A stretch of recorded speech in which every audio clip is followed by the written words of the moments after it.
Welcome to The Deep Dive. We're the place you come to get beneath the surface, unpack the sources, and find those surprising bits of insight you might have missed. And today we are diving into something really special. We are. It's the 2018 Japanese animated film Mirai.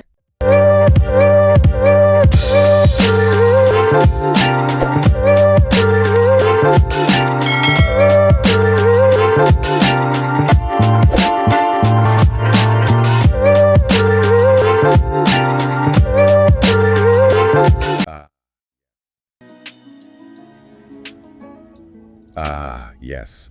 Directed by the amazing Mamoru Hosoda. Wolf Children, the girl who leapt through time.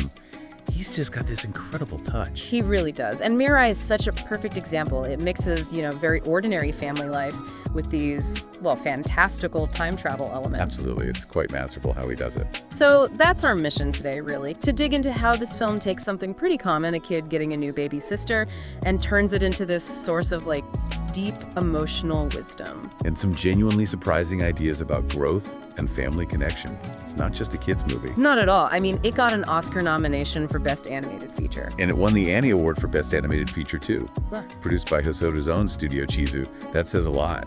It really does. So the core idea, for anyone who hasn't seen it, we meet 4-year-old Kun.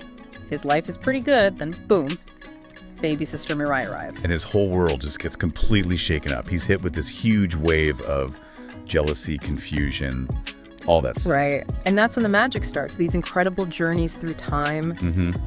It kicks off from his reaction to Mirai.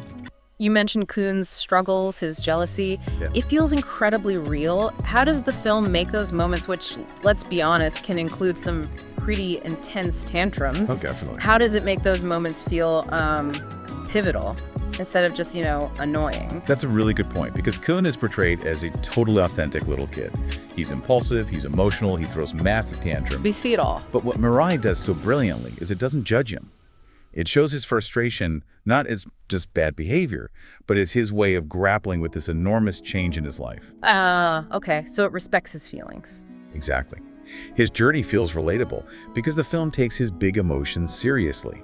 They become the engine for his growth, not just something to be disciplined out of him. And it's through these raw, very real feelings that he starts having these, extraordinary encounters. Meeting family from the past and the future. Including a teenage version of his sister, Mirai. How do those specific meetings help him grasp bigger ideas, like family sacrifice or love connecting across time? Well, each encounter seems almost tailor-made for whatever Kun is struggling with at that exact moment. Right, like a direct response. Precisely. So, say he's upset that his mom isn't paying him enough attention, he might meet her as a little girl, and suddenly he sees her differently. Oh, right. Gains a bit of empathy. Okay, I see. Or when he's scared of something, like learning to ride his bike, he meets his great-grandfather, who was incredibly brave as a young man. It gives him a shot of courage. So they're not just random trips, they're targeted lessons. Exactly. They teach him perspective. They show him that his family isn't just the people in the house right now, but this whole long chain, this tapestry stretching back through time, full of struggles and love, all leading to him. It's amazing how grounded it all feels, though, despite the fantasy. And a lot of that seems down to the setting. Oh, absolutely. The house. Mostly set in this really distinct, modern but cozy family home, designed by Kun's dad, the architect. Yes.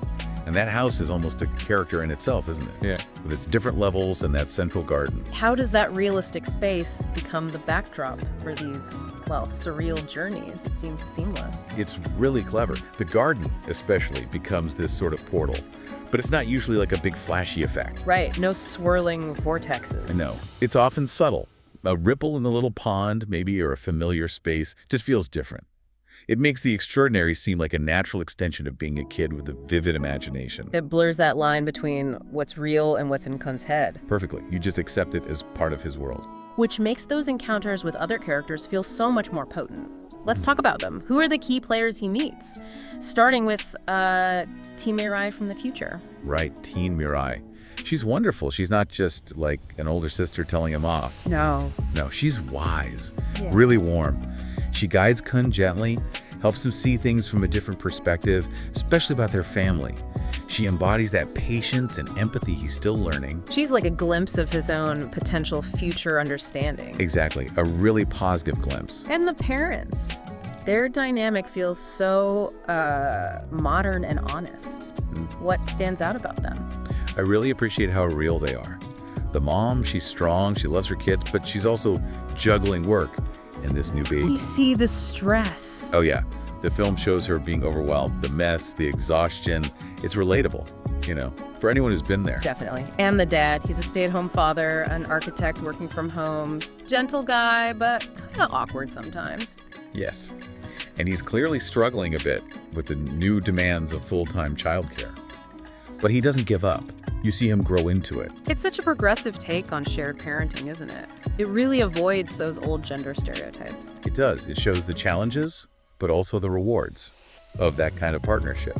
It makes you think, how many families are navigating that right now? Without a magic garden to help them figure it out. Exactly. Yeah. And then there's the great-grandfather. He pops up from the past. Right, in this really moving sequence. He seems like this adventurous, really brave figure. How does his story hit Kun? It's powerful because it's not just advice.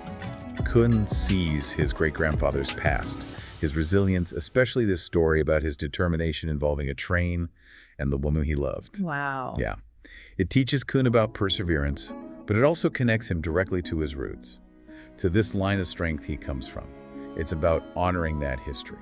That connects beautifully to the deeper themes then. That idea of family bonds stretching across generations. It's a core message. Family isn't just who's in the room. It's this continuous thread through time. Our identity is shaped by people we've never even met. Absolutely. And tied up in that is Kun's own emotional growth. That's really the heart of the film, isn't it? It absolutely is. His journey is so central. And it reflects something universal, adjusting to big changes. We all go through it. And the film treats Kun almost like a role model in a way. It shows it's okay to have huge feelings, even messy ones. Right. It normalizes it for kids and maybe for adults too. The important part is learning from them, developing that empathy. And even with all that emotional depth, it's still just this wonderful celebration of childhood imagination. Oh, completely. The fantasy, the wonder, the way kids see the world. Yeah. It captures that magic beautifully. And touching back on the parents, that portrayal of gender roles in modern parenting feels important. Very. The dad taking on primary care, the mom juggling career and family. It feels very authentic. It reflects shifts we're seeing everywhere. And that respect for our ancestors and history we mentioned. Kun's time travel isn't just fun. It shows how the past literally shapes who we are. It makes history feel alive and personal. Let's talk about the feel of the film, too. The sensory experience. Visually, it's stunning, but also grounded. Gorgeous but grounded. That's a great way to put it. The animation pays so much attention to the details of the house. The textures, the light. It feels like a real home. Exactly. And then these fantasy elements just weave in so seamlessly. Like Kun falling through that ripple in the pond, it makes the magic feel believable, part of his reality. Yeah, it enhances it rather than feeling tacked on. And the music? Oh, Masakatsu Takagi's score. Perfect. It really is. It's so gentle, often whimsical. It just matches Kun's emotional state perfectly, doesn't it? It does. Yeah. Whether he's playing or feeling sad or having a moment of understanding, the music is right there with him, deepening the feeling without being intrusive. Masterful. So, wrapping things up a bit, why does this deep dive into Mirai matter to you, our listener? Well, I think it's just an outstanding family film, especially if you have kids, maybe dealing with a new sibling or just navigating those big childhood emotions. But it's more than that. It's quite philosophical in a gentle way. It encourages you to think about your own family, your own growth. Definitely. And it's not a huge time commitment, about 90 minutes. Right. Pretty digestible, but don't let the length fool you. It's not like an action spectacle. No, its power is in its emotion and depth. It really packs a punch. It's just full of meaning. The emotional richness, the way it tells the story of discovery and connection, it sticks with you. It really does. Yeah. And ultimately, Mirai isn't just for kids or even just for families. It's for anyone who's ever, struggled with change. Or felt a bit lost or left out or wondered about their place in the world. It kind of leaves you thinking, doesn't It it? does. Maybe the final thought is about how those seemingly small moments in life, the everyday stuff, how those moments can actually ripple out across generations even, shaping who we are now and maybe who we're still going to become. A beautiful thought to end on. It really makes you appreciate those connections.